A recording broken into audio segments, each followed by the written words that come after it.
மக்களே, ticket to ஃபினாலேவோட winner அறிவிப்பு, task 8ஓட அறிவிப்பு கிடைச்சிருக்குது. இதை பார்த்தபோது ஆரம்பிக்கிறதும் நாங்க தான், முடிக்கிறதும் நாங்க தான், சிங்கப்பெண்கள் அப்படின்ற மாதிரி 2 சிங்கப்பெண்கள் கடைசி டாஸ்க்லயும் சம்பவத்தை செஞ்சு அந்த ஆட்டத்தையே முடிச்சு விட்டுருக்காங்க. அதை பத்தியும் பார்க்க போறோம். அடுத்து கானா வினோத் பொங்கி எழுந்த தருணத்தை லைவ்ல பார்க்க முடிஞ்சு. எதனால நீங்க மட்டும் சாப்பிட்றீங்க அப்படின்ற மாதிரி பேச பேச கொஞ்சம் வெறி ஆயிட்டாரு கானா வினோத். அந்த அளவுக்கு ஒரு கோவத்தையும் நம்மளால பார்க்க முடிஞ்சு.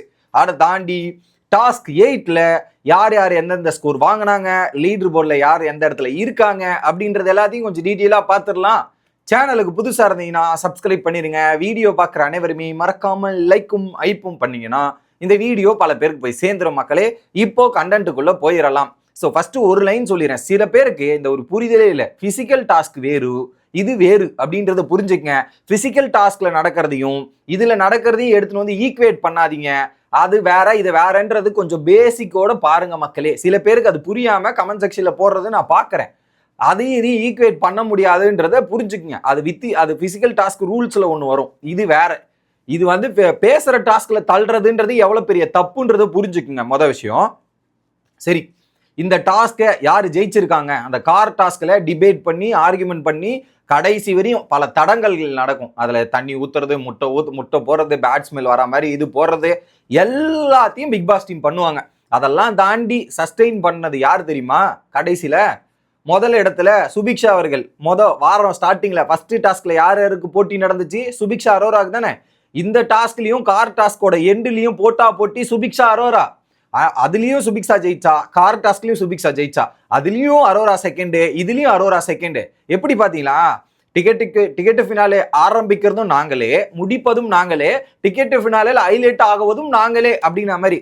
யாரா இருந்தாலும் சரிடா, யாரு இது ஹைலைட் எப்படின்னா யாரு முதல்ல வரான்றது முக்கியம் இல்லை, யாரு கடைசியில முன்னாடி வரான்றது தான் முக்கியம். அந்த கடைசியில முன்னாடி வந்து டிக்கெட்டு ஃபினாலே தட்டி தூக்கிட்டு போனது யாருன்னா அரோரா அவர்கள். பிக் பாஸ் தமிழ் வரலாற்றிலேயே சீசன் 2க்கு அப்புறம் ஒரு ஃபீமேல் டிக்கெட் ஃபினாலே வாங்குறது 2வது முறை அப்படின்றதுதான்.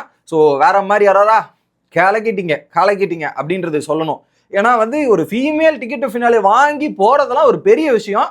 அதுக்கேற்ற மாதிரி அரோரானா யாரா கேட்டீங்க, அரோரானா ஃபயர்ன்னு தெரிஞ்சுங்கப்பா இதுக்கப்புறம் அப்படின்ற மாதிரி தரமான சம்பவத்தை ப்ரூவ் பண்ணிட்டு லிட்ரலி வீட்டுக்கு இப்போ எலிமினேட் ஆகி வீட்டுக்கு உள்ள ஒருத்தர் ஒரு கண்டஸ்டன்ஸ் உட்கார்ந்துட்டு இருப்பாரு.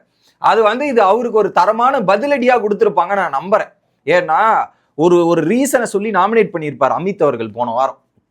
அரோராலாம் பிசிக்கல் டாஸ்க்னு வந்தா என்ன பண்ணுவா, லத்தாச்சிக்கா இப்பெல்லாம் இருக்கா, ஒண்ணுமே தேர மாட்டா, தாங்க மாட்டா, அவெல்லாம் வேஸ்ட் அப்படின்னு சொன்னவருக்கு விஜய் சேதுபதி வீக்கெண்ட்ல அரோராலாம் நான் ஸ்ட்ராங் கண்டஸ்டன்ஸ்ன்ற மாதிரி பேசினாங்கல்ல, வீக்கெண்ட்ல தெரியும். இப்பயே ப்ரூவ் பண்ணியாச்சு. வீக்கெண்ட்ல ஜஸ்டிபிகேஷன் கொடுப்பாங்க பாருங்க, அருமையா இருக்கும். அப்போ அமித் தப்பு தான்ப்பா, நான் பேசிட்டேன், அதான் சொல்ல மக்களே, கருத்துக்கள் வைக்கலாம், மாற்று கருத்துக்கள் வைக்கலாம், எல்லாமே உரிமை இருக்கு. ஆனா அதை நான் யாருன்றது ப்ரூவ் பண்றது அவனுடைய செயலை தானே இருக்கு. அந்த செயலை அரோரா அங்க அழகா பண்ணி அந்த செயல்படுத்தி காமிச்சிருக்காங்களே, அதுவே ஒரு மரண மாசுன்றேன். நீ என்ன முடியாது இல்லடா, முடியாதுன்னு சொன்னல, அதே ஆட்டத்துல நின்று உன் முன்னாடி ஜெயிச்சு காட்டுறன்ற மாதிரி ஜெயிச்சு காக்குறது தானே வெற்றி. அது ஒரு பயங்கரமான வெற்றின்றேன். தட் வாஸ் பிரம்மாண்டம். ஓகே, வேற மாதிரியா இருக்கு அப்படின்றதான் தோணுச்சு. ஓகே, அடுத்ததாக என்னன்னா பாயிண்ட்ஸ் டேபிள்ல யார் யார் எந்தெந்த இடத்துல இருக்காங்கன்றது அந்த 8வது டாஸ்கோட முடிவில் பார்த்துருவோம். இந்த டாஸ்க்ல முதல் இடத்தில் வந்து ஜெயிச்சது யாருன்னு பார்த்தீங்கன்னா 9 பாயிண்ட் சுபிக்ஷாக்கு. 2வது இடத்துல வந்து பார்த்தீங்கன்னா Aurora 8 point, Parvathy 7 point, 6 point வந்து பார்த்தீங்கன்னா திவ்யா, 5 பாயிண்ட் கமருதீன், 4 பாயிண்ட் வந்து Vinoth, 3 point Sabari, 2 point Sandra, 1 point Vikram. Vikram தான் இந்த கார் டாஸ்க்ல முதலாக வெளியேற்றப்பட்ட நபர் அப்படின்றது தான் நமக்கு கேள்விப்படுகிறோம். ஓகே, இது ஒண்ணு. ஓவரால் பாயிண்ட்ஸ் டேபிள்ல அரோரா 47 புள்ளிகளில் அரோரா முதலிடம், 45 புள்ளிகளில் சபரி 2வது இடம். சபரி இந்த டாஸ்க்ல சபரி வேணா டிக்கெட் ஃபினாலேல தோத்துருக்கலாம்.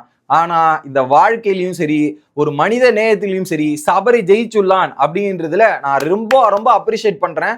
தங்கமான பையன் சார் இந்த சபரி அப்படின்றது தான். பெரும்பாலான மக்களுக்கு சபரியை பிடிக்குங்க. இன்னைக்கு எபிசோட்ல நான் அடிச்சு சொல்றேன், சபரியோட டிரான்ஸ்ஃபர்மேஷன் வேற லெவலா மாறப்போகுதுன்றது இங்க நான் ஆணித்தனமா சொல்றேன். வேற லெவல்ற சபரி. அது உனக்கு இந்த சபரி இன்னும் கொஞ்சம் முன்னாடி நாள்ல இருந்து வந்திருந்தானா வேற மாதிரி இருந்திருக்கும். பட் என்ன பண்றது, அந்த பார்வதி இஷ்யூக்கு அப்புறம் கொஞ்சம் டவுன் ஆனாப்புல பட் இப்போ இருக்கிற சபரி எனக்கு ரொம்ப பிடிச்சிருக்கு வேற மாதிரி. அடுத்து 3வது இடத்துல யாருன்னா சுபிக்ஷா அவர்கள் 44 பாயிண்ட். சுபிக்ஷாக்கு அந்த 2 டாஸ்க் அவங்களே நினைச்சு 2 டாஸ்க் ஃபீல் பண்ணிருப்பாங்க பாருங்களேன். 44, அங்க வந்து அரோரா வந்து 47, 3 பாயிண்ட் டிஃபரன்ஸ். அந்த 2 பாயிண்ட்ல சுபிக்ஷா சொதப்பாம இருந்திருந்தா எப்படி இருந்திருக்கும் பாருங்க. ஏன்னா அந்த 2 டாஸ்க்ல ஒவ்வொரு பாயிண்ட். ஃபர்ஸ்ட் டாஸ்க்ல அரோரா சுபிக்ஷா எலிமினேட் பண்ணிட்டா, அந்த இன்னொரு டாஸ்க்ல வந்து பாத்தீங்கன்னா ஏதோ அதுல வந்து அந்த ரொட்டேட்டிங் பேஸ், இந்த ரொட்டேட்டிங் பேசிங்ல சுபிக்ஷா தடுமாற்றம் ஒரு மாதிரி ஆயிடுச்சு. அவங்க அந்த டாஸ்க்கு கொஞ்சம் லூஸ் ஆனது இப்போ ரொம்பவே ஃபீல் பண்ணுவாங்க. பாருங்க டிஃபரன்ஸே 3 பாயிண்ட் தாங்க, செம க்ளோஸ். எனக்கு தெரிஞ்சு எந்த டிக்கெட் ஃபினாலையுமே அவ்வளவு க்ளோஸா போனது இல்லைன்னு நினைக்கிறேன். எப்படி இதுக்கு முன்னாடி பிக் பாஸ் சீசன்ல இவ்வளவு க்ளோஸ்டா போனது இல்ல. இதுல நிறைய பேர் கடைசி கேம் வரையுமே மேக்சிமம் ஒரு 6-7 பேர் அலைவா இருந்தாங்க. இந்த கேமை ஜெயிச்சா நம்ம டிக்கெட் ஃபினால அடிக்கலான்ற மாதிரி அலைவா இருந்தாங்க. அதுக்கேற்ற மாதிரியே நடந்திருக்குது. ஸோ வேற மாதிரி சுபிக்ஷா அந்த ஒரு கேம், அந்த 2 ஏதாவது ஒரு கேம் சொதப்பாம இருந்திருந்தாங்கன்னா சுபிக்ஷா கூட ஜெயிக்கிறதுக்கான வாய்ப்பு இருந்திருக்கும். ஓகே, ஆனா ஒண்ணு மக்களே, யாருமே அரோரா ஜெயிச்சிருப்பாங்கன்னு நினைச்சிருக்க மாட்டாங்க. எப்படி அரோரா டிக்கெட் ஃபினால அடிப்பாங்க ஜெயிப்பாங்கன்னு ஒருத்தரும் நினைச்சிருக்க மாட்டாங்க. Finally she is done it அப்படின்றதான் தோணுச்சு. அடுத்து 44 புள்ளிகளோட பார்வதி. ஸோ பார்வதியும் சுபிக்ஷாவும் ஈக்குவல் பாயிண்ட்ல இருக்காங்க. பட் இதுல ஒரு குறிப்பிட்ட விஷயம் பார்வதி ஹைலைட் பண்ணனா, அவங்க பிலோ 4க்கு கீழே மதிப்பெண்ணே எடுக்கல. பார்வதி ஒரு கன்சிஸ்டன்ஸ் பர்ஃபார்மரா இருந்திருக்காங்க இந்த டாஸ்க்ல. ஏன்னா 4க்கு கீழே ஒரு வாட்டி கூட போலையே, அழகா நின்று இருக்காங்களே. 4க்கு கீழே ஒரு வாட்டியும் போகாம அவங்களும் பர்ஃபார்மன்ஸ் பண்ணி இதெல்லாம் பண்ணியிருக்காங்கல்ல. ஸோ பார்வதியும் ஒரு டாஸ்க் அந்த அடிகள்லாம் வாங்கி ஜெயிச்சதும் பார்வதிக்கும் பாராட்டு கொடுக்கணும். ஸோ அவங்களும் ஒரு நல்ல ஃபைட் கொடுத்துருக்காங்கன்றதுல எந்த விதமான மாற்று கருத்தும் இல்லை. சூப்பர். அடுத்த இடத்தில் வந்து சாண்ட்ரா 41 பாயிண்ட். இதுல ஹைலைட் என்னன்னா டாப் 5ல அந்த 5 பேர்ல 4 பெண்கள் இருக்காங்க. அதுவே ஒரு வெற்றி தான் நான் நினைக்கிறேன். சாண்ட்ரா 41 புள்ளிகள் வேற மாதிரி. அடுத்து கமருதீன் 37 புள்ளிகள். ஸோ இந்த டாஸ்க்ல 5 பாயிண்ட். கமருதீனும் கொஞ்சம் சில பல தடுமாற்றங்கள் இருந்திருக்கு, 37. அடுத்ததாக திவ்யாவும் கமருதீனும் சேம் பாயிண்ட்ஸ் 37-37ன்றத டை பிரேக்கர்ல இருந்திருக்காங்க அப்படின்றது பார்க்க முடியுது. அடுத்து விக்ரம் அவர்கள் 36 பாயிண்ட். ஸோ விக்ரம் வந்து லாஸ்ட்டுக்கு மேல, அதுல வேணா சந்தோஷமா இருந்திருப்பார். எப்பா நல்ல வேலை கடைசி போலப்பா, அதுக்கு மேல ஒரு படி மேல தானே இருக்கும், ஓகே ஓகே ஓகே அப்படிங்கிற மாதிரி இருந்துக்கிறார். கடைசி இடத்தில் கானா வினோத் 29. கானா வினோத் தோல்விக்கான காரணம் அது கானா வினோத் தான், வேற யாருமே கிடையாதுன்னு நான் நினைக்கிறேன். அவருக்கு ஏற்பட்ட அந்த பதப்பதிப்பு இந்த மாதிரி சில விஷயங்கள்லாம் இருக்கு இல்லையா, ஆர்வ கோளாரா சில விஷயங்கள் பண்ணி அதை அவரே டிராபேக் பண்ணிட்டார். ஏன்னா எல்லாரும் இந்த டாஸ்க் ஆரம்பிக்கும் போது சொன்ன நேம் ஒன்று சபரி, கமருதீன், கானா வினோத் அண்ட் சுபிக்ஷா தான். இந்த 4 பேர் தான் சொன்னாங்க. இல்ல கானா வினோத் தன்னைத்தானே வீழ்த்தி கொண்டாருன்றதை நான் பாக்குறேன். பட் என்ன பண்றது, அது கொஞ்சம் அந்த மாதிரி நடக்கதான் செய்யும். ஸோ அதனுடைய வெளிப்பாடு தான். ஸோ இப்போ லைவ்ல ஒரு சண்டை போயிட்டு இருந்து, சரி அதை அடுத்த வீடியோல இன்னும் கொஞ்சம் டிஸ்கஷன் போயிட்டு இருக்கு, அதை பார்த்துட்டு உங்ககிட்ட சொல்றேன். இன்ட்ரோ கொடுத்துட்டேன், மன்னித்துருங்க ஐயா. அதை நான் அடுத்த வீடியோல கிளாரிஃபை முழுசா கொடுத்துட்றேன். Bye guys.